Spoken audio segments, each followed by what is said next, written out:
इयत्ता तिसरी बालभारती धडा 22वा मधमाशीने केली कमाल या धड्याचे स्वाध्याय आपण पाहणार आहोत. प्रश्न पहिला, एका वाक्यात उत्तरे लिहा. सूर्यफुलाचे वर्णन करणारे शब्द कोणते? उत्तर, पिवळी धमक, टपोरी व टवटवीत हे शब्द सूर्यफुलाचे वर्णन करतात.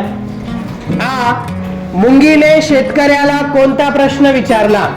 उत्तर, यंदा फुलांचा धंदा करणार का? हा प्रश्न मुंगीने शेतकऱ्याला विचारला. मुंगीला फूल का आवडले? उत्तर, सूर्यफूल पिवळे धमक, टपोरे व टवटवीत असल्याने मुंगीला आवडले.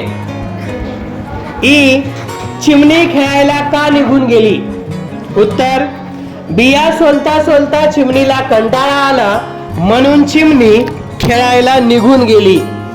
प्रश्न दुसरा, 2-3 वाक्यात उत्तरे लिहा. झाडांवर कोण कोण राहत होते? उत्तर, झाडांवर मधमाशी, कोकिळा, खारुताई, चिमणी व कावळा राहत होते. मुंगीने कोणाकोणाला बिया दिल्या?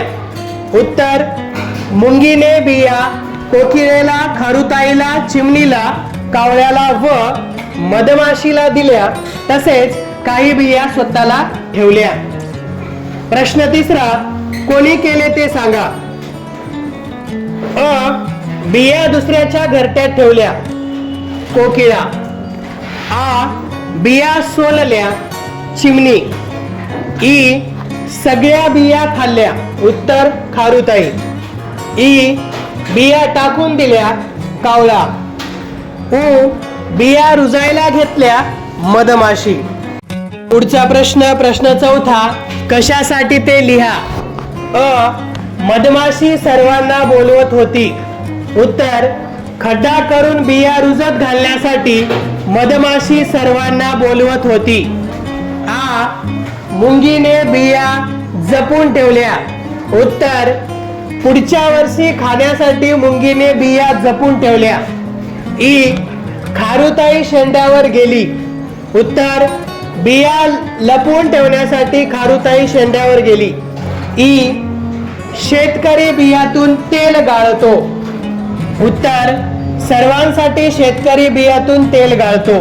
प्रश्न पाचवा, कोण म्हणाले? फुले तोडतो, बिया वाळवतो. उत्तर, शेतकरी म्हणाला. सगळ्या बिया जातील वाया. उत्तर, कावळा म्हणाला. कशासाठी कशासाठी? उत्तर, कावळा म्हणाला. तरच मिळेल पोटाला घास, मधमाशी म्हणाली.